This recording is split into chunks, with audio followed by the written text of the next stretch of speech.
What? Perfect. I'm surprised that hat fits in here. Monty, mind stabbing that one? Let me stab it. Yeah. Do you want me to straighten this one? Yeah. If you are on position. Yeah.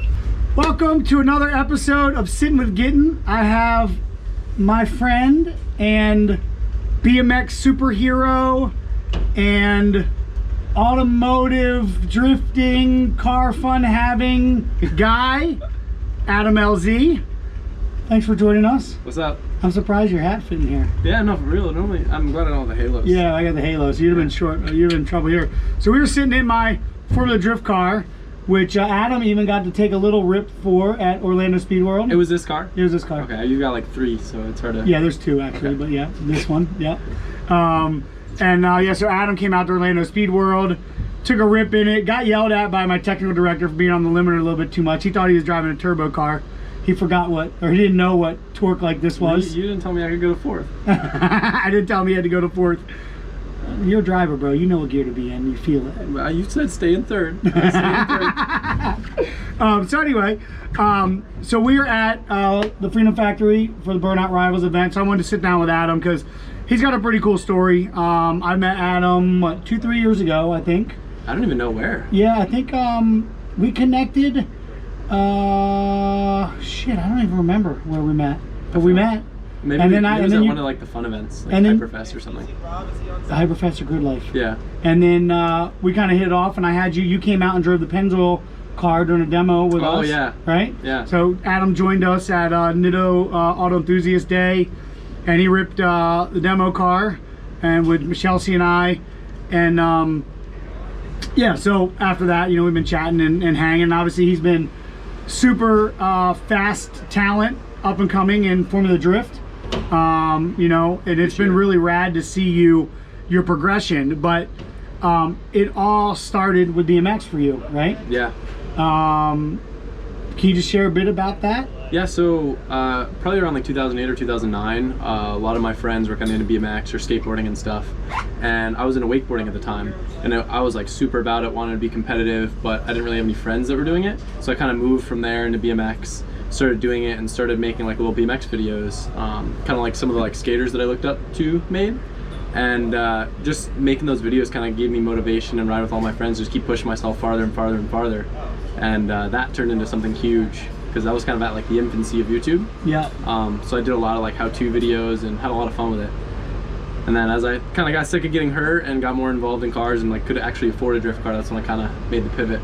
So were you always into cars? Like BMX was like your hobby, and then you turned that into a career. But was there always like cars on the back end? Yeah, even before BMX, I've always been into cars. Like, Yeah. like my dad has like a Prelude, which isn't like the craziest car, but I was so in love with that car when I was a kid. Yeah. An old 61 Chevy, and I would read all the Road and Track magazines. Like, I was for sure a car nerd. Yeah, so very similar, inspired by your dad. I relate to that very much. So you transitioned right into drift. What was it about drifting that like excited you? You could have went, you know, drag racing, road racing. You know, what excited you about drifting? I think it was just like, and I've said this a million times, it's kind of ironic. I saw a clip of Chelsea doing a backwards entry at Pat's Acres in his E46, and it just looked so careless and so just like ignorant and just out of control that it kind of had that same feel as like BMX. Like, Yeah. you're on the edge of getting really hurt or doing something really stupid, versus like other motorsports is much more like professional and like looks more tame, you know? Yeah, no, that's funny. Like, for me, drifting was like skateboarding with cars. I was skating as a teenager a lot and racing motocross, but skating was something I really paralleled drifting with. And that's funny that, you know, because BMX and skating have a very similar vibe and mindset, I feel, and so that's a really funny, really good parallel. So you went, so you BMX in that, jumped into drift. So when you got into drift, did you feel like, did you like grab it very quickly? Would you feel? Not at all. Yeah, no. It's cool too because I did the same thing with BMX. I like documented all my first drift events. So you can see, man, I was spinning out of control for like my first probably 3 events before I could actually like drift without spinning out. Yeah. A lot of it was car setup issues. I really didn't know what I was doing. I was driving an S13 on like blown coilovers with no front grip, and it was kind of a nightmare, but I don't know. It was cool. I definitely didn't have like a knack for it. Which, by the way, you see both of us sweating because we're in Florida. Woo. In a race car. Yeah. So this is gonna be a sweaty episode. Right. So that's interesting because, like, for me, And the reason why I was wondering that, because I feel like BMX, like I always say motocross is like the absolute, the best thing to like learn first before anything else. Yeah. And I believe that BMX would be similar, because when you break down drifting or any motorsport, right, you're just managing weight.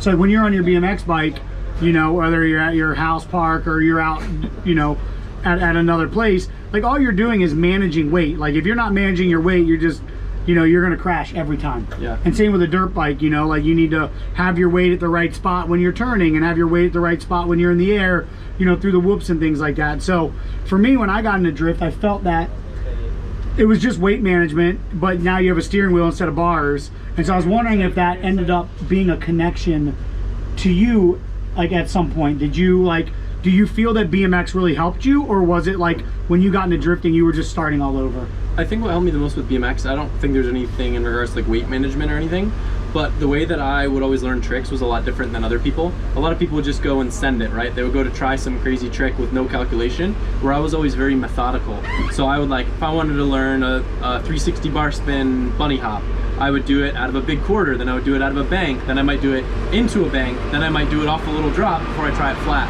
So it kind of, I created this kind of like toolkit of like ways to break down all the little steps, and I feel like that helps with drifting a lot, because I'm very analytical. Like, okay, this steering input does this, all right, I note it in my brain. All right, when I give gas to this part of the track, this does this. Yeah. It's like that, I think, helped me the most with drifting. You and Chelsea are very similar in the analytics. When I like, and there's two different types of drivers I've found. Like one that is just all pure feel, which is like myself, pure feel, minimum marks on the track, but just enough marks to be consistent.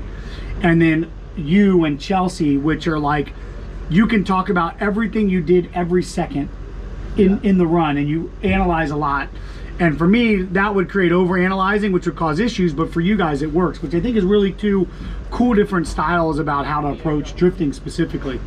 So did you do, when you were doing BMX, were you just doing freestyle and fun and video stuff, or did you do comps? I did a couple comps, like nothing like crazy serious. Like we had a FL BMX series that was kind of just like more like a grassroots style comp, and I did a few of those, but I just never did well under pressure. Yeah. Like I would mess up the second there was a competition, but you know, if it wasn't a competition, it was like a fun event. Like some comps were like jam format, which is kind of just like everyone does a trick, then someone else does a trick. Those I always did really well at. Yeah. But when I had to like put together a run, oof, No. it was rough.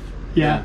So at some point, did you say, hey, I'm done doing comps, like I'm over it, or did you just kind of transition out, like just I never was like time? a super big fan of them, but if I was like in an area and there was a comp and I was at the skate park, I would do it. Yeah. It was never like I hate doing this. Okay. But it was also never like I had a goal to get an X Games. Like that was never a thing. Would you say that now, like, you still have that big passion for BMX that you had before, or do you like, are you now kind of like your passion splitting with drift? Like where's your mind at with that? I love riding, and like I love the feeling of being on the bike and like having a session with my friends and stuff. I just think I kind of like grew out of the industry. Just some of the immaturity and stuff like that kind of pushed me farther away from being involved at the core.